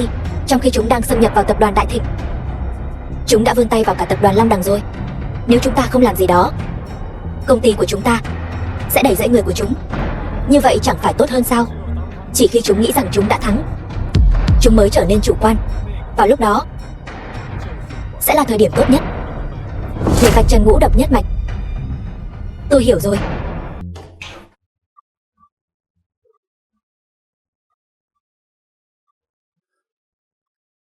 Tiểu Tuyết, cô cần quản lý người của mình tốt hơn. Có chuyện gì vậy? Cô hỏi có chuyện gì vậy? Mấy tên giám sát cấp dưới của cô, chúng nghĩ mình rất giỏi phải không? Tôi bảo chúng làm việc mà chúng toàn viện cớ. Chúng hoàn toàn coi thường tôi. Họ là giám sát, còn cô là cái gì? Một nhân viên kho. Cô có quyền gì mà trách móc họ? Nhưng tôi là chị gái của cô. Hôm đầu tiên tôi đến công ty này, tôi đã nói với mọi người rồi. Ai cũng biết tôi là ai. Chúng dám cãi lời. Cả chị gái của tổng giám đốc. Giữ lại làm gì nữa? Theo tôi thấy, cứ sa thải hết bọn chúng đi. Sa thải họ. Vậy cô làm thay việc của họ sao? Được rồi, tôi sẽ tự làm, có gì to tát đâu. Vậy nói cho tôi biết, hệ số sử dụng đất là bao nhiêu? Trục hoành và trục tung là gì? Và 3 loại vật liệu chính là gì? Cấp công trình được phân loại như thế nào, cô có biết không? Cho những việc này, cứ thuê chuyên gia làm đi. Sao lại làm phiền tôi với mấy chuyện này? Trương Tử Manh, nếu cô không làm được việc thì cứ về nhà nằm nghỉ đi. Đừng đến đây làm phiền tôi. Nếu cô cứ tiếp tục thế này, tôi cũng không giữ nổi vị trí của mình. Cô không cần phải nói nghiêm trọng như vậy để dọa tôi. Đừng tưởng tôi không biết rằng ở tập đoàn Đại Thịnh, cô mới là người quyết định mọi việc. Chỉ là sa thải vài người thôi mà. Dễ như ăn bánh. Hơn nữa chúng ta là chị em. Trong mắt cô, tôi còn không bằng một người xa lạ. Sao cô có thể, còn tôi thì sao? Đụng chạm đến cô rồi sao? Cô tức giận đến mức muốn đuổi tôi đi hả? Trương Tuyết Nhi, tôi nói cho cô biết, không có cửa đâu. Vậy để tôi nói cho cô biết, tôi không chỉ có cửa, mà tôi còn có cả cửa sổ.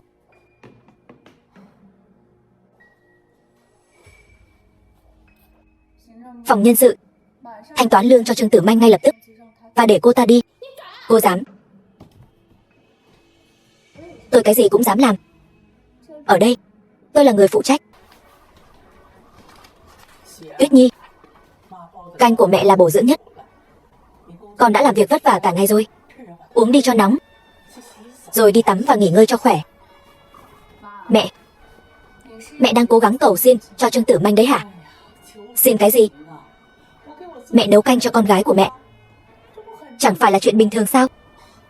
Đừng, mẹ càng làm như vậy, con càng không dám uống. Để con nói cho mẹ biết, xin cho Trương Tử Manh là vô ích.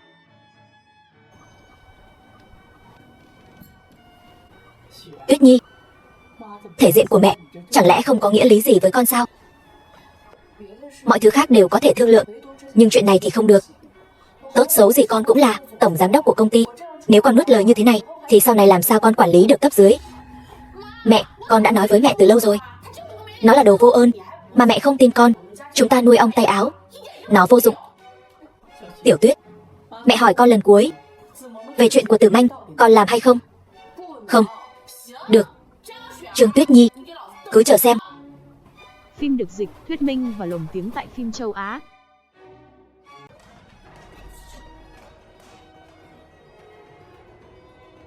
Để tôi đoán, mọi việc ở Đại Thịnh không suôn sẻ, và cô đến đây để than phiền với tôi. Anh đoán đúng rồi đấy. Con khốn Trương Tuyết Nhi đó không tôn trọng tôi một chút nào. Và hôm nay nó còn đuổi việc tôi. Sao nó có thể đối xử với chị gái mình như vậy? Tôi đã nói với cô, điều này sẽ xảy ra mà. Trương Tuyết Nhi không dễ đối phó đâu. Vậy bây giờ chúng ta phải làm gì? Chúng ta còn có thể làm gì được nữa? Cứ làm theo kế hoạch, cái mà tôi đã nói với cô. Nếu cô hành động sớm hơn, Đại Thịnh đã nằm trong tay cô rồi. Chuyện này đã không xảy ra. Nhưng nó là em gái tôi. Thì sao chứ, nó là em gái cô thì sao? Cô đâu có lấy mạng nó. Tại sao cô không thể làm được? Thôi được rồi, đưa tôi thứ đó. Thấy chưa, đây mới là điều cô nên làm ngay từ đầu.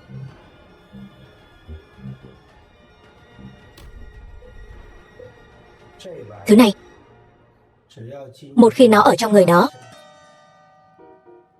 nó sẽ hoàn toàn nằm trong tầm kiểm soát của cô. Sau khi mọi chuyện kết thúc, cô chỉ cần lấy nó ra. Đơn giản vậy thôi.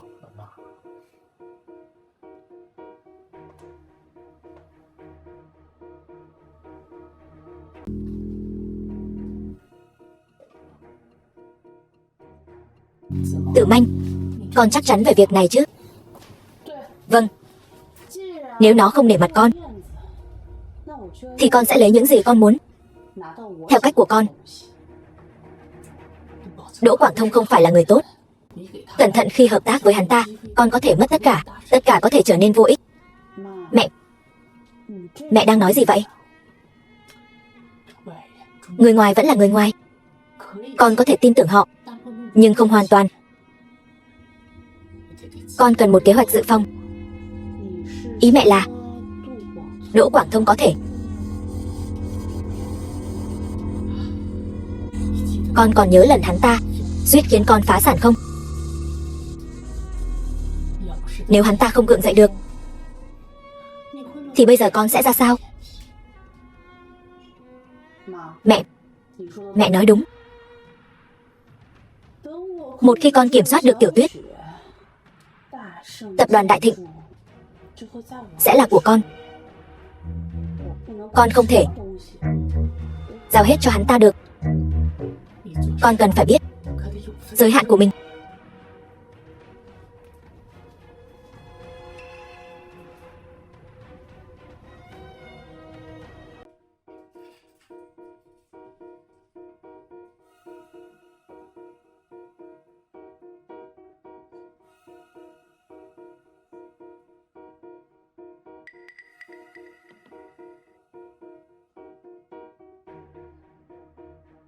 Phòng nhân sự gửi lời mời cho cô Trương Tử Manh ngay lập tức, đề nghị cô ấy đảm nhiệm vị trí phó tổng giám đốc. Cô ấy sẽ phụ trách toàn bộ hoạt động của công ty.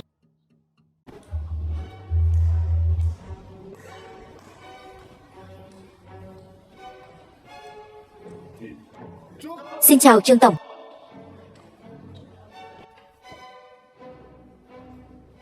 Thế nào? Anh đã chặn tất cả các công ty khác chưa? Xong rồi. Các công ty duy nhất đấu thầu là chúng ta và Đại Thịnh. Chúng ta chắc chắn sẽ có được hợp đồng này. Ông Đỗ, khi nào ông kiếm được tiền thì đừng quên tôi nhé. Tất nhiên rồi. Tôi sẽ cho cô đủ tiền để sống cả đời. Còn Đại Thịnh thì sao?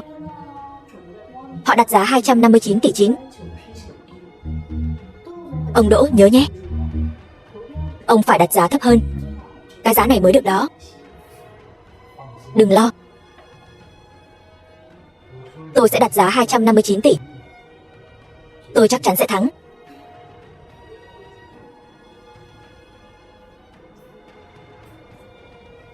Tôi xin tuyên bố, nhà thầu trúng thầu là Đại Thịnh. Không thể nào. Làm sao Đại Thịnh có thể thắng được? Phải là chúng ta chứ. Tôi tố cáo các người thông đồng. Ông Đỗ, cơm thì có thể ăn bậy, nhưng ông không thể nói bậy được. Sao lại là nói bậy? Nếu các người không giấu điều gì thì hãy công khai giá thầu để xem ai mới là người chiến thắng thực sự. Đừng làm loạn nữa, ông Đỗ. Lần này Đại Thịnh đã thắng thầu. Không thể nào. Tôi có thể nói với ông, đó là sự thật. Giá thầu của Đại Thịnh là 256 tỷ. Ít hơn tổng của anh 30. Cái gì? Không phải 256 tỷ, nên là 259 tỷ 9 chứ. Ban đầu, tập đoàn Đại Thịnh đã chuẩn bị hồ sơ dự thầu theo cách đó. Nhưng sau khi nộp, tập đoàn Long Đằng đã tiếp quản và sửa đổi hồ sơ dự thầu vào phút cuối.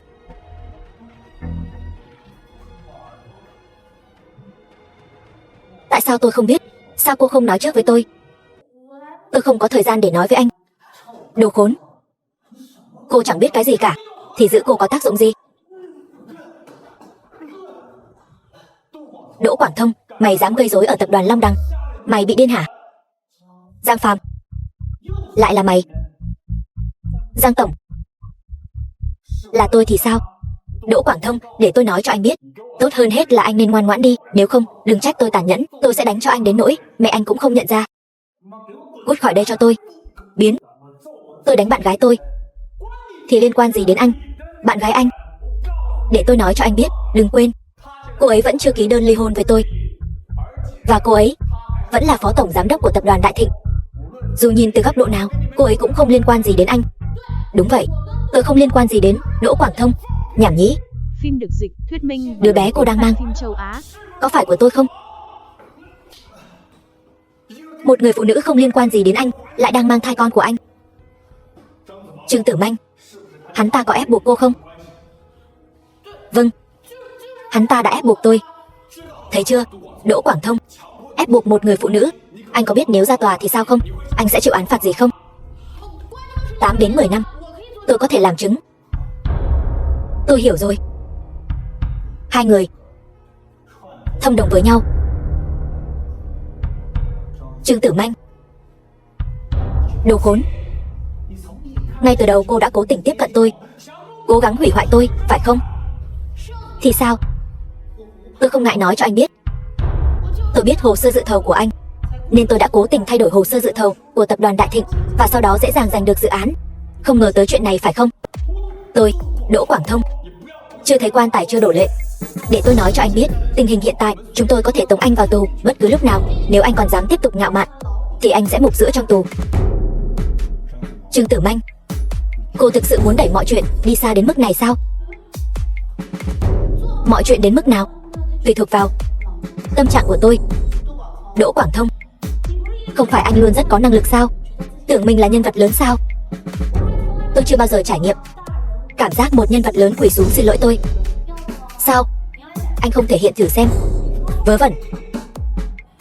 Dù nhìn từ góc độ nào, cô cũng chỉ là con gà muốn làm phượng hoàng, mơ tưởng hão huyền. Vậy sao? Đồ khốn. Được rồi, tôi sẽ quỳ. Miễn là đứa bé trong bụng cô có thể chịu đựng được.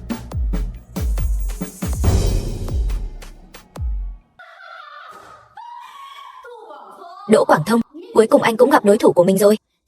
Bao nhiêu năm tôi theo anh, bề ngoài thì hào nhoáng, nhưng thực tế thì sao? Tôi chẳng khác gì một món đồ chơi, anh muốn gọi thì gọi, muốn bỏ thì bỏ. Cô nói dối. Tôi đã nuôi cô suốt bao nhiêu năm qua. Cô muốn đá quý, trang sức, hàng hiệu, tôi chưa bao giờ từ chối cô điều gì. Có thể bám lấy tôi là tổ tiên cô đã tích đức từ lâu. Đừng nghĩ rằng những ân huệ nhỏ nhoi đó có thể mua chuộc tôi. Đỗ Quảng Thông, tôi nói cho anh biết, từ giờ trở đi, tôi là người mà anh nằm mơ cũng không với tới được. Được rồi, lần này tôi nhận thua. Bao nhiêu năm nay tôi nuôi cô không khác gì nuôi cờ hó. Nuôi cờ hó. Tốt, hôm nay mày sẽ làm cờ hó cho tao. Người đâu? Lấy cho ta dây xích, xích Đỗ Quảng Thông lại, tao sẽ cho mày biết tay. Dừng trò hề này lại, chuyện này không liên quan đến anh, cút ra ngoài. Đưa hắn vào ngay. Quá nhẹ tay rồi. Hắn vẫn còn giá trị đối với tôi. Cút khỏi đây ngay. Giang Phàm, anh có ý gì đây? Tôi từng nghĩ anh là người đáng để bồi dưỡng. Tôi nghĩ nếu anh làm việc chăm chỉ cho tôi, khi tôi có thịt để ăn, ít nhất anh cũng sẽ được húp chút canh. Tôi không ngờ anh lại mù quáng đến vậy. Thật phí công tôi. Muốn bồi dưỡng anh. Cô bồi dưỡng tôi. Đỗ Quảng Thông nói đúng. Cô chỉ là con gà muốn làm phượng hoàng, sống trong thế giới ảo tưởng của riêng mình. Giám đốc phụ trách, tôi nghĩ cô nên soi gương lại, xem mình trông như thế nào. Em là sao? Em ấy là... Cô đang mơ đấy. Không, Tần Tổng. Ý cô là gì? Trương Tử Manh, đừng tưởng tôi không biết những việc cô đã làm. Tần Tổng, đừng tin những lời dối trá đó. Tôi không làm gì cả. Không làm gì cả. Vậy thì cô đã gạt Trương Tuyết Nhi sang một bên và thay thế các nhân viên cốt cán bằng người của mình, và còn cấu kết với Đỗ Quảng Thông đó để tiết lộ bí mật thương mại của công ty. Bất kỳ điều nào trong số này đủ để tôi khởi tố cô. Khởi tố? Không, Tần Tổng. Tần Tổng, cô không thể làm vậy với tôi. Tôi là người đã lấy dự án cho tập đoàn Đại Thịnh. Đúng vậy, vì vậy công ty đã quyết định tạm thời không truy cứu vụ việc này. Chỉ là cô bị sa thải kể từ ngày mai. Cô không thể làm vậy với tôi. Điều này không đúng. Tôi đã đóng góp đáng kể cho tập đoàn này. Tôi phải được đối xử xứng đáng. Xin lỗi, điều đó sẽ không bao giờ xảy ra. Gieo nhân nào gặt quả nấy.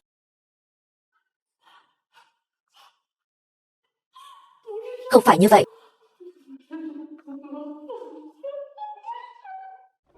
Cậu chủ, màn trình diễn của tôi vừa rồi được không? Có phần thưởng nào không? Muốn phần thưởng sao? Được rồi. Không phải cô rất muốn học diễn xuất sao? Khi mọi việc ổn định hơn một chút, tôi sẽ bảo Mộ Hàn sắp xếp cho cô đi học vài năm.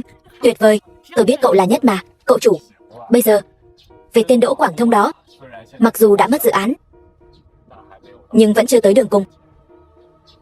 Nhắc Mộ Hàn tiếp tục gây áp lực, đuổi những con chuột đang trốn trong hang ra. Hiểu rồi, tôi sẽ đi tìm chị Mộ Hàn ngay bây giờ. Đi đi. Cậu chủ. Mộ Hàn. Tôi phải nói với Tử Manh ngay lập tức. Tử Manh, có chuyện lớn rồi. Tôi đã phát hiện ra một bí mật động trời. Giang Phàm có thể là chủ sở hữu bí mật của tập đoàn Long Đằng. Không thể nào. Có thể chứ. Nghe này, tôi vừa thấy phó chủ tịch tập đoàn Long Đằng. Cô ấy tên gì nhỉ? Tần Vãn Xuân. Cô ấy gọi Giang Phàm là cậu chủ, và Giang Phàm nói với cô ấy tiếp tục gây áp lực cho Đỗ Quảng Thông. Tôi nói cho cô biết nhé, tôi đã tận mắt chứng kiến, không bỏ sót chi tiết nào. Nếu anh ta thực sự là người đứng đầu tập đoàn Long Đằng, làm sao?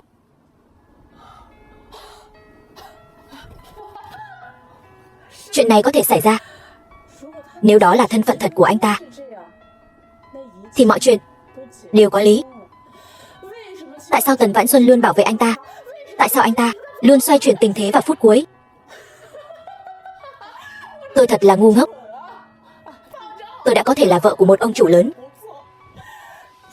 nhưng tôi lại đi làm đồ chơi cho một tên tép diêu. Tử Manh, đừng lo quá.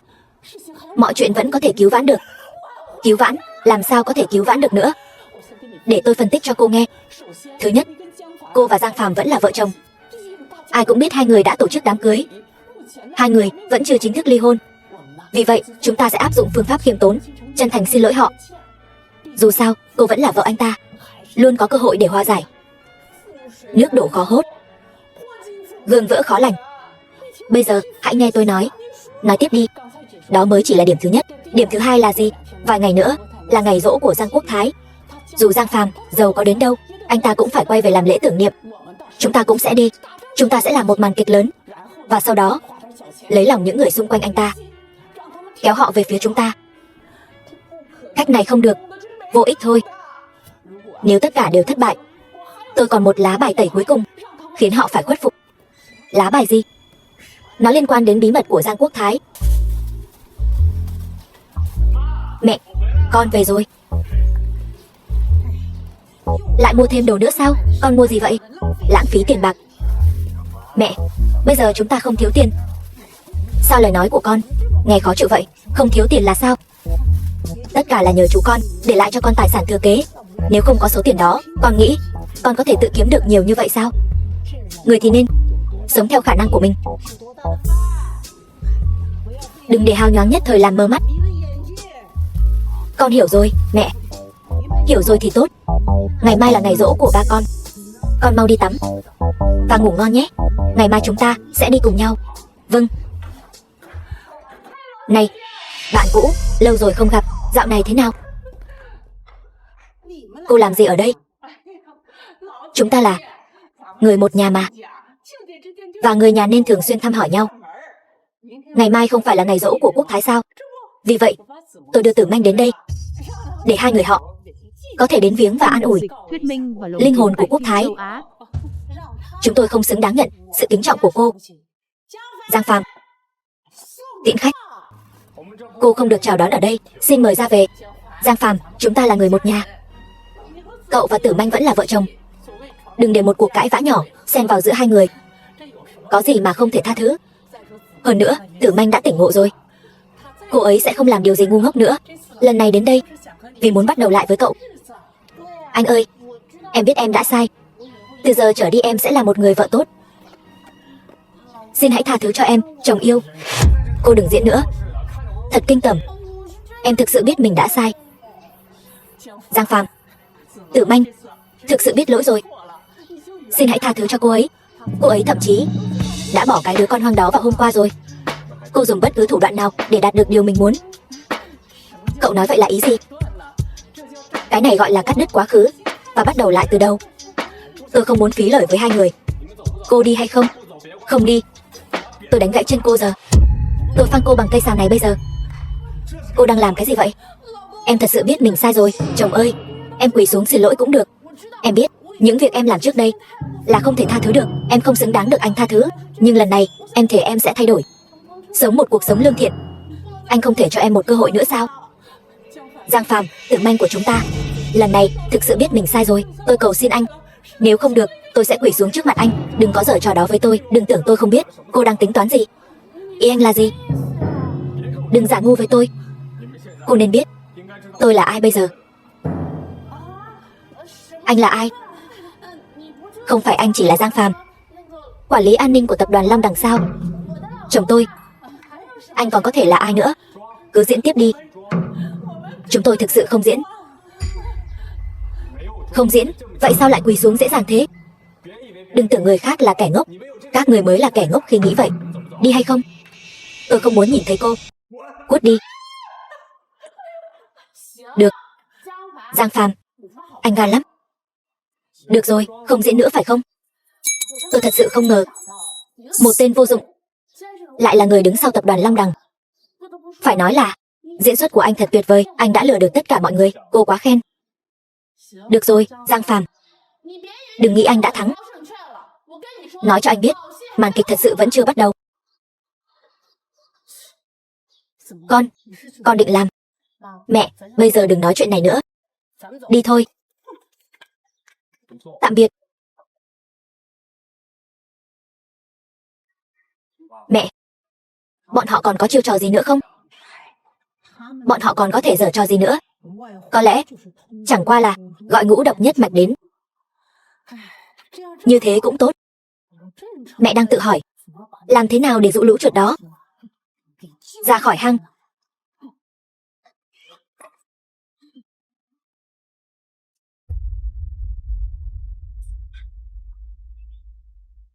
Mộ Hàn, là anh đây. Ngũ độc nhất mạch có thể sẽ ra tay vào ngày giỗ của cha anh. Thông báo cho mọi người, sẵn sàng chiến đấu. Cái gì?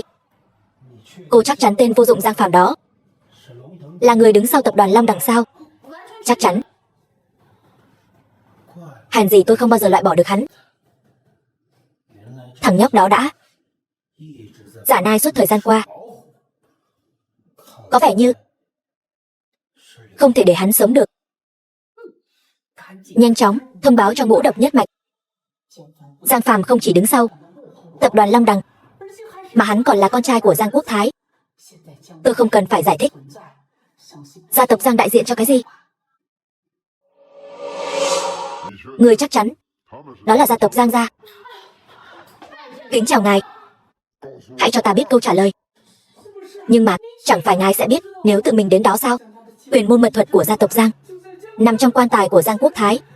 Rất tốt. Thông tin chính xác. Ta đảm bảo ngươi sẽ giàu sang phú quý cả đời.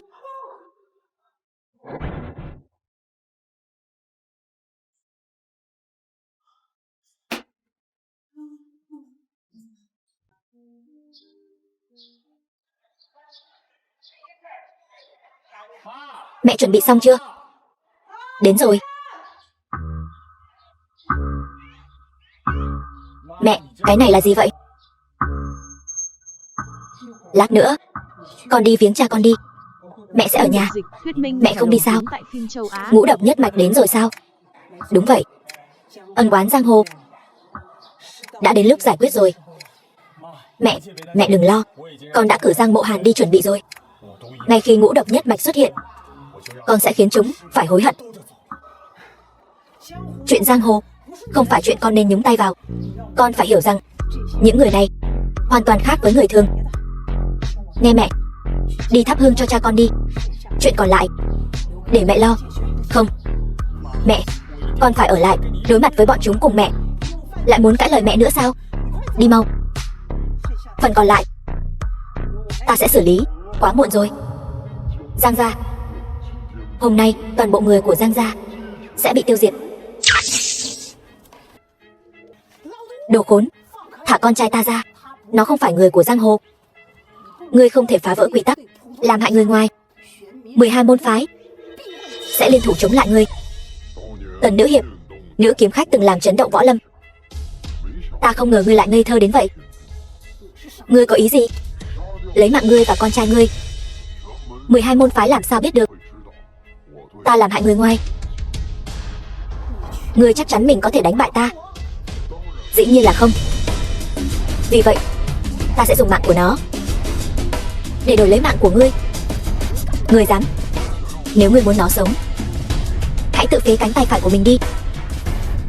Được, ta sẽ làm. Giang Quốc Thái, ông còn sống, xuống mổ đi. Tương truyền rằng trong độn giáp thuật của Giang gia có một bí thuật Nghiêm Phong giọt tinh huyết cuối cùng trước khi qua đời và nằm im trong quan tài. Sau đó, nếu hậu nhân gặp phải, nếu gia tộc đứng trước nguy cơ diệt vong, nó có thể đánh thức tổ tiên đang ngủ say và giải phóng sức mạnh cuối cùng của họ để tiêu diệt kẻ thù.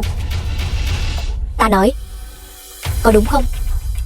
Biết vậy, sao ngươi còn không đầu hàng? Vì ta biết nên ta đã chuẩn bị sẵn sàng. Nhìn cái này đi. Ta đã biết mà. Vòng tay của chúng ta đã biến mất. Chuyện này liên quan đến ngươi. Ngươi muốn phá hủy vòng tay và chặt đứt gốc rễ của Giang gia chúng ta. Nhưng điều ngươi không biết là dù không có vòng tay, chúng ta vẫn có thể triệu hồi thần tiên. Ngươi biết không? Thiên địa vô biên vô tận, vạn pháp quy nguyên, cửu thiên lôi đình.